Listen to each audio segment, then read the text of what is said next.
The wind didn't just blow in the Siberian wastes. It screamed with a predatory hunger, a jagged blade of ice that sliced through layers of wool and Gore-Tex as if they were tissue paper. Katniss Everdeen, a name that felt increasingly like a memory of a warmer world, stumbled through a whiteout so dense that the sky and the earth had fused into a single suffocating void. At -70 degrees Celsius, the air doesn't just freeze your lungs.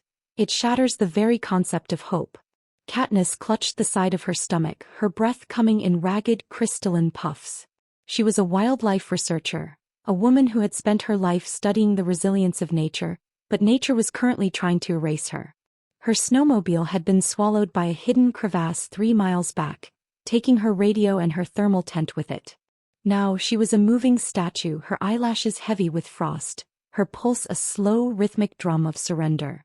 She collapsed against a ridge of jagged blue ice, her vision tunneling. The silence of the tundra was supposed to be absolute, but then she heard it, a sound that shouldn't exist in a frozen wasteland. A low, guttural vibration that rumbled through the ice and into her marrow. From the swirling white mist emerged a shape. It was a ghost made of muscle and fur. A lioness, but not like any Katniss had ever seen. This was a relic of the Pleistocene, a mountain lion evolved for the deep freeze, her coat a thick silver-white mantle. And she was massive, her belly heavy, swaying with the unmistakable burden of late-stage pregnancy. The lioness didn't hesitate. Hunger and territorial instinct, sharpened by the desperation of her own unborn cubs, drove her forward. With a roar that tore through the howling gale, she lunged. Katniss felt the staggering weight of the beast, the hot metallic scent of the predator's breath hitting her face as she was pinned into the snow. The lioness's claws snagged on Katniss's heavy parka, a snarl vibrating inches from her throat. Katniss looked up, not with a scream but with a strange, hollowed-out peace. She looked into the lioness's amber eyes, seeing her own reflection. 2 mothers, 1 human, 1 beast, both facing an impossible winter. But then the pressure changed. The lioness didn't bite. She froze, her head tilting as her sensitive ears pressed against Katniss's chest. The predator felt it, the frantic, tiny heartbeat of Katniss's own unborn child, echoing the rhythm of the life kicking inside her own womb. The snarl died in the lioness's throat, replaced by a confused, high-pitched whine. In a moment that defied every law of the wild, the predator pulled back, her amber eyes softening with a terrifying, primal pity. Hello to my incredible community from every corner of the globe. Whether you're joining us from the snowy peaks of Canada, the sun-drenched plains of Australia, or right here in the heart of the city, how are you all doing today? I truly hope you are warm and safe. If this opening has gripped your heart and you're wondering how a predator becomes a protector in the deadliest cold on Earth, please do me a huge favor. Hit that subscribe button and join our storytelling family. Your support means the world to me and I'd love to know where you're watching from, so leave a comment below. Are you ready to see the bond that forms when the world turns to ice? Let's go. In a world of white death, a hunter has chosen mercy. But can a lioness keep a human alive when the temperature continues to drop? And what happens when the rest of the pack realizes their queen is protecting the enemy? The ridge of ice offered a meager shield against the wind, but it was the wall of fur, thick, coarse, and radiating a furnace-like heat, that kept Katniss Everdeen from slipping into the final sleep. The lioness, whom Katniss internally began to call Nala, had curled her massive body in a crescent shape around the shivering woman. The predator's heavy tail flicked rhythmically, occasionally thumping against Katniss's legs as if to ensure she was still conscious. Katniss pulled her knees to her chest, her numb fingers tangling in the silver-white mane. This was Nala McLean, a creature of legend in these parts. A frost lion rumored to be the last of a lineage that dated back to the Ice Age. But looking closer, Katniss saw the cost of that legend. Nala's ears were notched from a dozen fights, and her breathing was heavy, labored by the weight of the 3 or 4 lives growing inside her. "You're alone too, aren't you?" Katniss whispered, her voice a fragile thread in the gale. Katniss had spent her life as a solitary observer. Back in the world of central heating and digital screens, she was a woman who struggled with human connection. She had lost her husband, Peeta Mellark, to a trekking accident only months before she discovered she was pregnant. Her trip to the Siberian interior wasn't just for research. It was a flight from a grief she couldn't outrun. She had thought the cold would numb the ache in her heart, but instead, It had brought her face to face with the rawest form of life. She reached out, her hand trembling as she touched Nala's swollen flank. She felt a sharp, distinct kick from within the lioness. Almost simultaneously, Katniss felt a flutter in her own womb, a tiny, defiant movement that brought tears to her eyes, which instantly froze into tiny crystals on her cheeks. "We're both just trying to make it to the spring," Katniss murmured. The bond was anchored in that shared burden.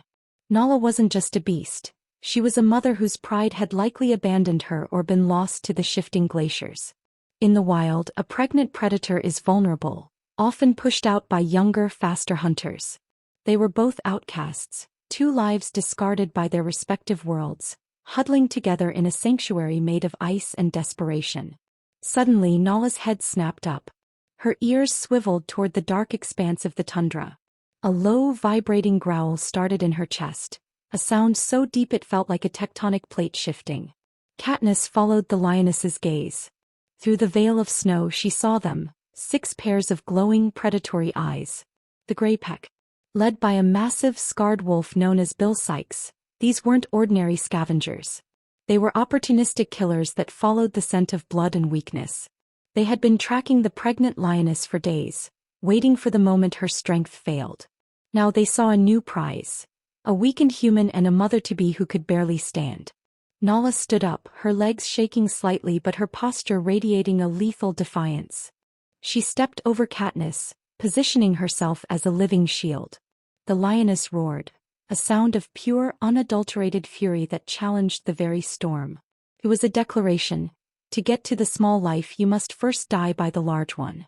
I am absolutely breathless. The connection between these two mothers is so deep, it's almost spiritual. But with a pack of wolves closing in and the temperature dropping even further, can Nala protect Katniss while her own strength is fading? I have to know, do you believe animals can truly sense when a human is pregnant? Leave a comment with instinct if you think they can, or coincidence if you're skeptical. And if you want to see how this standoff ends, make sure you've liked the video and are subscribed. Your energy is what keeps this story alive. The wolves are circling and the first major confrontation is about to begin. But as the fight breaks out, Katniss realizes that Nala isn't just fighting the wolves, she's going into labor. The wolves didn't attack all at once. They moved like shadows through the whiteout, a coordinated dance of death designed to exhaust a target's spirit before the first bite. Bill Sikes, the alpha with a missing ear and a muzzle stained with old blood, led the semicircle, his paws crunching softly on the permafrost. He knew the lioness was heavy, he knew she was slow. Katniss struggled to find her footing, her boots sliding on the slick ice. She reached into her survival vest, her fingers fumbling for the only weapon she had left, a signal flare. It was a meager defense against a pack of starving killers, but she wouldn't die cowering. "Back off," she screamed, the wind tearing the words from her lips. Nala lunged.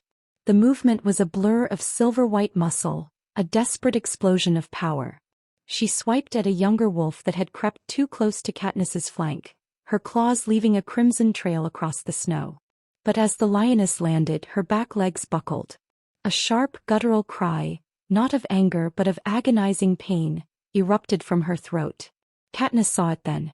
A dark fluid was staining the snow beneath Nala's tail. The stress of the attack and the brutal drop in temperature had triggered something. "No, not now," Katniss whispered, her heart hammering against her ribs. Nala wasn't just fighting for her life anymore. She was in the throes of an emergency labor. The lioness collapsed onto her side, her breath coming in shallow, frantic gasps.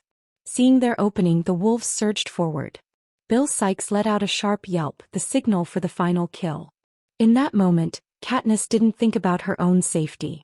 She didn't think about the -70°C air or her frozen toes. She stepped over the fallen lioness, her thumb finding the striker on the flare. With a sharp crack, a brilliant, blinding crimson light erupted, turning the snowy wasteland into a scene from a nightmare. The wolves recoiled, the unnatural red fire burning their retinas. Katniss swung the flare in a wide arc, the sparks hissing as they hit the ice. "Stay back. Get away from her."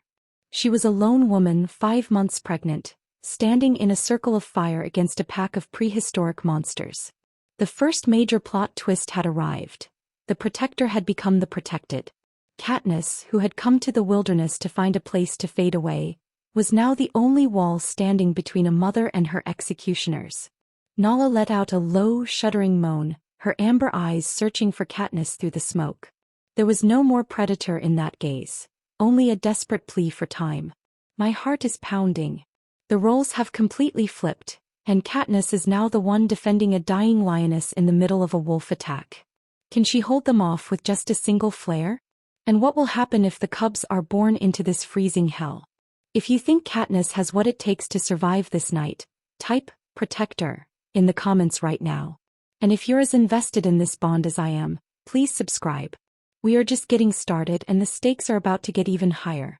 The flare is dying, the wolves are gathering their courage, and Nala's first cub is about to enter a world that wants to freeze it solid. How will Katniss save them all when the light goes out?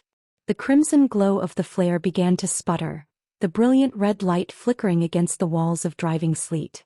Each time the flame dipped, the circle of gray wolves drew inches closer, their rhythmic panting audible over the howling wind. Katniss felt the heat of the flare dying against her glove, a terrifying countdown to total darkness. Behind her, Nala was no longer the apex predator that had pinned her to the ice. She was a mother in crisis. The lioness's massive body heaved with each contraction, her silver fur matted with frozen sweat and blood. Katniss knelt for a split second, pressing her hand to Nala's heaving side. The lioness didn't snarl. She let out a soft, broken whimper, her tongue licking Katniss's sleeve in a frantic, instinctive gesture of submission and plea. "I've got you," Katniss whispered, though her own heart was a frantic bird trapped in her ribs. "I've got you both." The flare died with a final, pathetic hiss. Total darkness didn't follow. The moonlight reflected off the snow in a ghostly blue, but the protection was gone. Bill Sikes, the alpha wolf, saw the light vanish. He stepped forward, his hackles raised, a low snarl vibrating through his chest. He wasn't just hungry anymore. He was insulted by the humans' defiance. Katniss reached into her pack, her fingers numb and clumsy. She didn't have another flare, but she had a small canister of pressurized bear spray and an emergency thermal blanket. It wasn't much, but she had to create an obstacle. She shook the blanket out, the crinkling silver material snapping violently in the wind. The wolves hesitated. To them, the shimmering, noisy fabric was a new, unknown threat. Katniss used those precious seconds to drape the blanket over Nala's hindquarters, trying to trap the lioness's body heat to prevent the unborn cubs from freezing the moment they touched the air. "Push, Nala. You have to push," Katniss urged, her voice cracking. Suddenly, a younger wolf, emboldened by the alpha's silence, lunged from the left. Katniss didn't have time to aim. She squeezed the trigger on the bear spray. A cloud of orange capsaicin mist exploded into the air, but the wind was so erratic that a portion of it blew back into Katniss's own face. Her eyes erupted in fire. Her lungs seized. She fell to one knee, coughing and blinded, the world turning into a blurred nightmare of orange haze and gray shadows. She heard the snap of jaws inches from her ear. She felt a wolf's tooth snag on her heavy parka. In the midst of her blindness, a new sound emerged, a high-pitched, fragile mewling. The first cub had arrived. The scent of new life acted like a dinner bell for the pack. The wolves became frenzied, their coordination breaking down into a chaotic rush. Katniss, eyes streaming and stinging, swung her heavy survival pack like a flail, striking anything that came close. She was fighting by sound alone. The growls, the crunch of snow, the frantic breathing of the lioness. "Not today," Katniss roared, a primal, maternal fury of her own taking hold. "You don't get them today." Through the pain she felt Nala's spirit shift. The lioness, sensing her firstborn on the ice, found a reserve of strength that shouldn't have been biologically possible. Nala hauled her front half up, her jaws snapping shut on the air mere centimeters from Bill Sikes's throat. The wolves scrambled back, momentarily stunned by the dying predator's sudden resurgence. But Katniss knew it was a bluff. Nala was bleeding out into the snow, and the thermal blanket was already losing the battle against -70 degrees Celsius. "I can't even catch my breath." Katniss is partially blinded, Nala is in the middle of labor, and the wolves are realizing they just have to wait a few more minutes for the cold to finish the job. It's the ultimate test of two mothers against the most unforgiving environment on the planet. Do you think Katniss's decision to use her only thermal blanket on the lioness was a stroke of genius or a fatal mistake for her own survival? Let me know in the comments with brave or risky. And if you're pulling for these cubs to make it, please subscribe right now. The midpoint twist is coming and it changes the nature of this fight forever. As the second cub is born, a startling discovery about the ice beneath them changes everything. They aren't on a solid ridge, they're on a shelf that's about to give way, and the only way out is a leap into the unknown. The second cub arrived in a slick of warmth that vanished almost instantly in the biting air. Katniss, her eyes still stinging from the spray, reached under the silver blanket. Her fingers, now feeling like wooden blocks, brushed against a small wet mass. It was shivering so violently she thought its tiny heart might burst. "Come on, little one," she choked out, tucking the cub inside her own parka, pressing it against her bare skin where her own child lay beneath the surface. The double warmth, the internal and the external, was the only thing keeping the creature from turning to glass. But as she shifted her weight to reach for the third cub, she heard a sound that didn't belong to the wolves or the wind. It was a deep, resonating crack. It wasn't the sharp snap of a branch. It was the groan of a mountain. Katniss froze. She looked down at the ice beneath her boots. A jagged black line was snaking its way across the ridge, bisecting the space between her and the circling wolves. "The shelf," Katniss whispered, the realization hitting her harder than the cold. They weren't on a solid mountain ridge. They were on an ice cornice, a massive overhanging eave of wind-packed snow and frozen runoff that had built up over the cliff's edge. The heat from the flare, the weight of the massive lioness, and the frantic movements of the wolf pack had finally stressed the structural integrity of the ice to its breaking point. The wolf sensed it too. Bill Sikes backed away, his predatory instinct overridden by the ancient fear of a falling mountain. He let out a sharp, high-pitched yelp, signaling his pack to retreat to the solid granite 50 yards back. But Nala couldn't move. She was pinned by the weight of the third cub currently entering the world, her body half paralyzed by the cold and the labor. "Nala, we have to get up. Now!" Katniss screamed, grabbing the lioness's thick mane and pulling with every ounce of her remaining strength. The ice groaned again, a thunderous vibration that shook Katniss's teeth. The black crack widened, revealing a terrifying, bottomless abyss of swirling white mist below. The cornice was tilting. In seconds they would be plummeted hundreds of feet into the jagged valley below. Nala looked at Katniss, her eyes wide with a sudden, sharp clarity. He knew. She felt the earth dying beneath her. With a monumental effort that tore a scream of agony from her lungs, the lioness birthed the third and final cub. The weight shift was the final straw. With a roar like a collapsing cathedral, the entire ice shelf sheared away from the mountain. Katniss didn't think. She didn't calculate the odds. She lunged forward, grabbing the scruff of the second and third cubs as the world fell away. She felt Nala's massive paw hook into the back of her survival vest, not to claw her but to anchor her. As the mountain disintegrated into white powder and screaming wind, the unlikely trio, a woman, a lioness and 3 newborn miracles, plummeted into the heart of the storm. Don't forget to subscribe and hit the notification bell so you never miss part 2. We have so many more stories to tell and I can't wait to share them with you. Until next time, stay safe, stay kind, and remember, even the darkest shadows can be broken by a little bit of light. See you in part 2. Buried under 10 feet of powder and trapped in a localized avalanche, Katniss and Nala find themselves in a natural ice cave created by the debris. But as the oxygen begins to run out, Katniss realizes that Nala's heat is fading fast, and the lioness is making a heartbreaking choice. The world vanished into a suffocating, churning roar of white. The fall wasn't a clean drop. It was a violent, spinning descent through a cascade of ice blocks and powdered snow.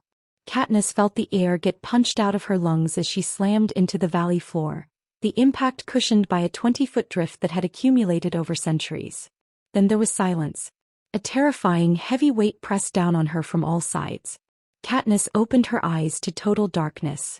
Her mouth was filled with snow, and her limbs felt as though they were encased in concrete. She was buried. But as she struggled to move her right arm, she felt a pocket of air. The massive body of Nala had landed partially over her her stiff frozen fur creating a structural canopy that had prevented Katniss from being crushed or completely smothered. "Nala."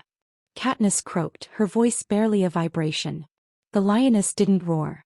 She didn't even growl. There was only a wet, rattling sound. The sound of a predator whose internal clock was winding down. The fall had broken Nala's ribs and the cold was finally winning. Even a frost lion has limits, and Nala had spent every ounce of her life force protecting the cubs and the human during the descent. Katniss felt a small movement against her chest. Inside her parka, the 3 cubs were still warm, their tiny hearts beating like frantic drums against her skin. They were alive, but they were trapped in a tomb of ice. "We have to get out," Katniss whispered, tears pricking her eyes and immediately freezing. "Nala, please, get up." In the dim blue light filtering through the snow crust, Katniss saw the lioness's eyes. They were cloudy, the golden fire fading into a dull amber. Nala wasn't trying to dig. Instead, she was using her remaining strength to push the cubs closer to Katniss, her massive sandpaper tongue giving one final weak lick to the woman's hand. It was a handoff. The queen of the Siberian wastes was abdicating her throne, entrusting her legacy to the very creature she had attacked only hours ago. "No," Katniss sobbed, the sound muffled by the icy walls. "I can't do this alone. I don't know how to save them." The oxygen was thinning. The carbon dioxide from their breath was pooling in the small hollow, creating a lethal lethargy. Katniss felt her head getting heavy. The temptation to just close her eyes and let the -70°C cold take her was overwhelming. It would be so easy. The pain would stop. The grief for Peeta, the fear for her own child, the weight of the cubs. It would all just vanish into the white. She looked at the cubs. One of them let out a tiny hungry cry. It was the same sound her own baby would make in a few months. Despair turned into a cold, hard diamond of resolve. Katniss began to claw at the snow above her, her fingernails breaking against the packed ice. Every movement was an agony, her muscles screaming, her lungs burning for air that wasn't there. Nala gave one last, shuddering exhale, her body going still and cold. The lioness was gone, leaving Katniss as the sole guardian of 3 shivering orphans in a lightless grave. "I am absolutely devastated. Nala is gone. The mother who showed mercy has paid the ultimate price. And now Katniss is buried alive with 3 cubs and a fading hope of rescue. Feels like the end. How can one woman, pregnant and exhausted, dig her way out of an avalanche at the bottom of a frozen valley?" As Katniss reaches the breaking point, a low-frequency hum begins to vibrate through the ice. It's not the wind and it's not the wolves. It's a sound from her past, one that brings a final, desperate turning point. The silence of the ice tomb was more than just the absence of sound. It was the presence of death.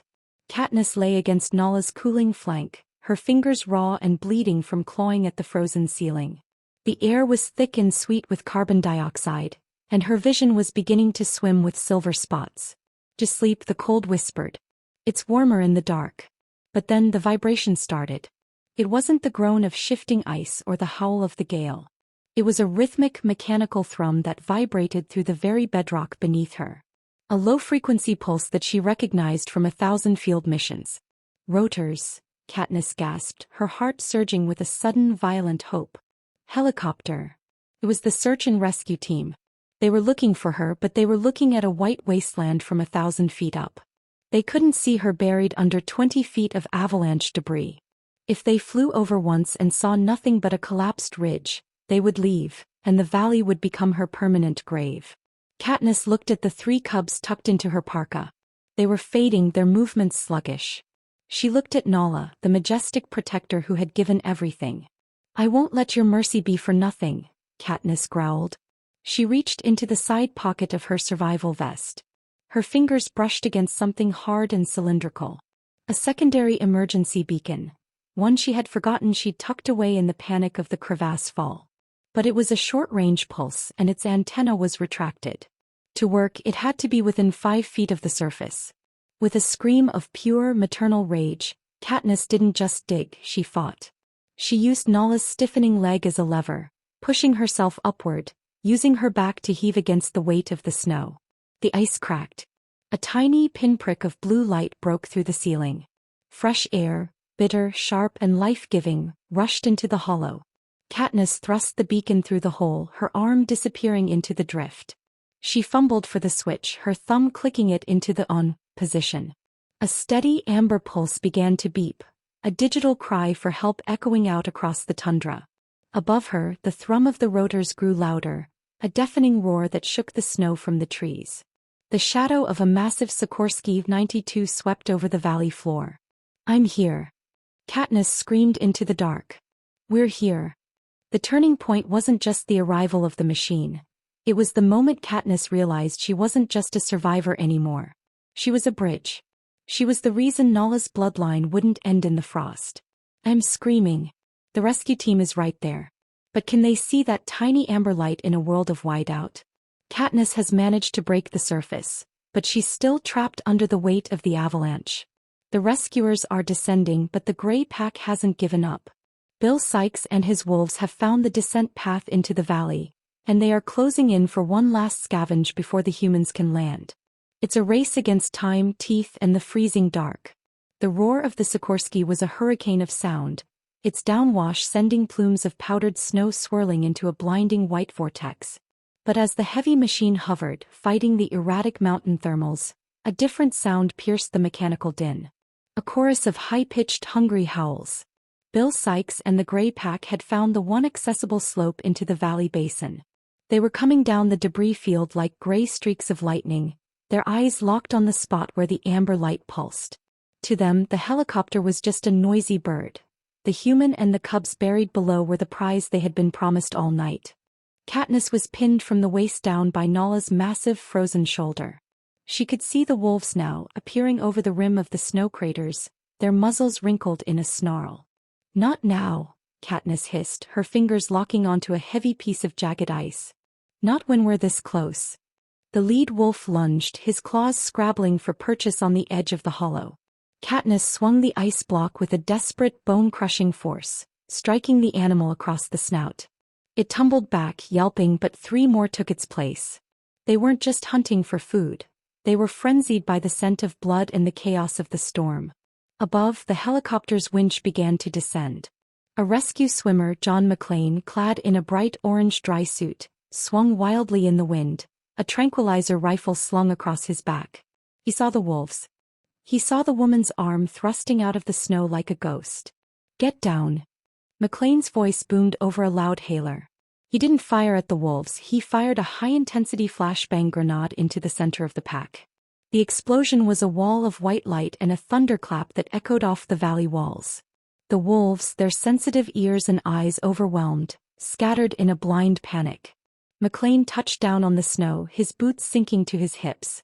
He fought his way to the hole, his shovel clearing the crust in seconds. He looked down and froze. He didn't just see a woman. He saw the silver-white head of the legendary Frost Lioness, and tucked into the woman's blood-stained parka, three tiny golden heads with closed eyes.